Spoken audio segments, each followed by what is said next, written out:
Добро пожаловать на мой рукодельный канал. С вами Любовь. Сегодня покажу, как сшить пододеяльник, который удобно одевать. Один из самых удобных способов оформить вход в пододеяльник – это, конечно же, молния. Покажу очень простой способ, как вшить молнию и сделать люксовую обработку. На своем канале запускаю серию видео по пошиву постельного белья. Заказала ткани. Они компаньоны. Комплекты будут комбинированные. Мне подарили пододеяльник, он советского образца. Сшит из ситца. К нему в компанию заказала бязь. Все отрезы из бязи плотностью 130 грамм на метр. Классифицируется вся ткань как бязь Голд, но вся она разного качества. Заказывала все ткани через интернет. Когда девушка узнала, что у меня есть рукодельный канал, она презентовала для развития канала более 100 отрезов, размер которых 27 на 27 сантиметров. Это все бязь разных цветов. Пользуясь случаем, хочу поблагодарить. Оксана, большое спасибо за ваш вклад в развитие моего канала. И отдельное спасибо спонсорам моего канала, которые нашли возможность поддержать канал материально. Первыми пойдут в работу эти ткани. Я их постирала и проутюжила. Эта ткань меня обрадовала. Ее качество на высоте, стойкая окраска, и ткань дала минимальную усадку. По долевой не было усадки вовсе, а по ширине 2 см на 2 метра. Ткани все разные, и усадка, которую заявляет производитель, не всегда соответствует действительности. Чтобы постельное белье хорошо сидело на постельных принадлежностях, я предпочитаю стирать ткань перед пошивом и не заморачиваться с расчетами на усадку, которая, как вы понимаете, не всегда будет актуальна. Размер моего одеяла 2 метра на 1,40 м. Ткань у меня шириной 2 метра 20 сантиметров. Длина отреза 3 метра. Пошив будет самый простой, из цельнокройного полотна. Посередине обозначаю сгиб. Это боковая сторона изделия. Это вторая боковая сторона, ее длина 2 метра. Между ними буду вшивать молнию. Ширина пододеяльника 1,40 м плюс 1,40 м. Теперь припуски. Эти срезы буду обрабатывать бельевым швом, поэтому беру припуск 1,5 сантиметра. С этой стороны все те же 1,5 сантиметра. На притачивание и обработку молнии возьму 2,5 см с одной стороны и такой же припуск сделаю с противоположной. Размер припуска зависит от ширины молнии. У меня рулонная номер 3, шириной около 3 см. Делю пополам приблизительно 1,5 см и плюс 1 см на обработку. От каждого края откладываю 30 см. Это разметка для молнии. Здесь можно делать любой размер. Мне удобно, когда вход для одеяла большой. Рассчитаю размер заготовки для пошива пододеяльника. Длина 2 метра плюс 3 сантиметра на припуск. Ширина 1,40 м плюс 1,40 м и плюс 5 сантиметров на припуск. Вырезаю прямоугольник нужных размеров. Из ткани вырезала заготовку длиной 2 метра 3 сантиметра и шириной 2 метра 85 сантиметров. Кромку при раскрое срезала. Она не ярко выражена и не деформировалась, но она для меня ничего не решает, поэтому пусть будет все по правилам. Складываю ткань лицом к лицу и со стороны втачивания молнии откладываю 2,5 сантиметра по всей длине. Провожу линию. Совмещаю срезы и скалываю булавками.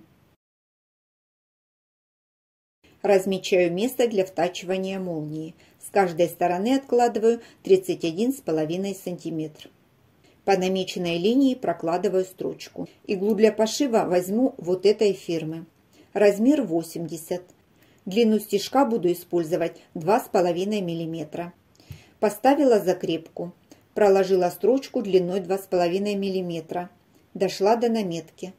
Поставила закрепку. Дальше ослабила натяжение нити и увеличила длину стежка до максимума. У меня это 5 мм. И пошла дальше до следующей наметки.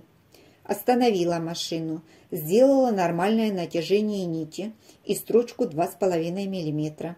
Поставила закрепку и проложила строчку до края. И поставила еще одну закрепку. Раскладываю припуски в разные стороны и проутюживаю.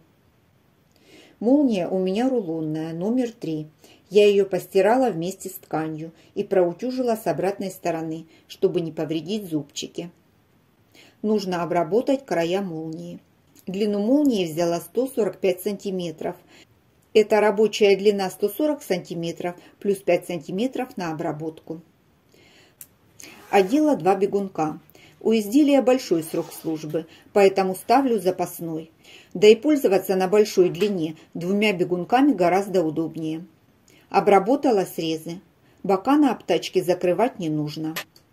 С каждой стороны откладываю по 2,5 см. Провожу линии. Это начало и конец втачивания молнии. На боковом шве пододеяльника переношу метку на верхнюю сторону. Беру молнию, поворачиваю зубчиками вниз. Совмещаю на метке. Зубчики на молнии совмещаю со швом. Фиксирую булавками. Можно приколоть всю молнию, или, если вы уверены в себе, пришить можно и без булавок. Строчку проложила от начала молнии и до конца. С обратной стороны точно так же. В начале и в конце, по меткам, где меняла размер строчки, поставила закрепки. Вспомогательный шов нужно распустить. Распускается он легко. Я воспользуюсь распарывателем. Распарывать нужно аккуратно, чтобы не повредить ткань. Быстро и аккуратно, без заморочек. Теперь можно проутюжить. Обычно люксовую обработку срезов делают косой бейкой. Я же буду делать при помощи припусков из основной ткани. Припуск на обработку у меня 1 см. Загибаю пополам до начала молнии. Затем еще раз, огибая край молнии. Можно все это подготовить и зафиксировать булавками. А можно закладывать припуск по ходу работы. Отгибаю молнию и прокладываю строчку у самого края.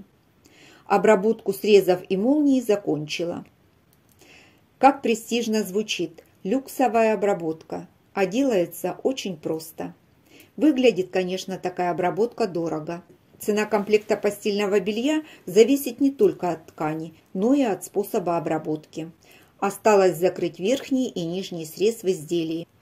Сделать это можно 2 способами. Вывернуть наизнанку, соединить боковые срезы, зафиксировать и проложить строчку на оверлоке. Я буду обрабатывать бельевым швом. Выворачиваю изделие на лицевую сторону, выравниваю по боковому шву и прокладываю строчку. Проложила строчку, по краям поставила закрепки, срезаю уголки. Выворачиваю наизнанку, выправляю уголки. Припуски раскладываю в разные стороны. Выправляю шов и прокладываю строчку. Проложила строчку, по краям поставила закрепки. Чтобы при стачивании не захватывать край ткани, первую строчку прокладывала с припуском на ширину лапки со смещением иглы в крайнее правое положение. А сейчас тоже с припуском на ширину лапки, но иглу сместила в крайнее левое положение. Припуск получается шире, и так удобнее контролировать край. Думаю, вы убедились, что делать такую обработку совсем не сложно. Я пользуюсь постельным бельем несколько лет, и поэтому стараюсь шить его качественно. Пишите, понравился ли вам такой способ втачивания молнии, или поделитесь своим способом. Я всегда читаю комментарии, узнаю много нового и интересного. Пошив пододеяльника закончила. В следующем видео покажу 2 варианта несползающей простыни. Год назад я шила простыню-неубегайку и покажу вам результаты ее использования. А сейчас я с вами прощаюсь. До встречи в новых видео.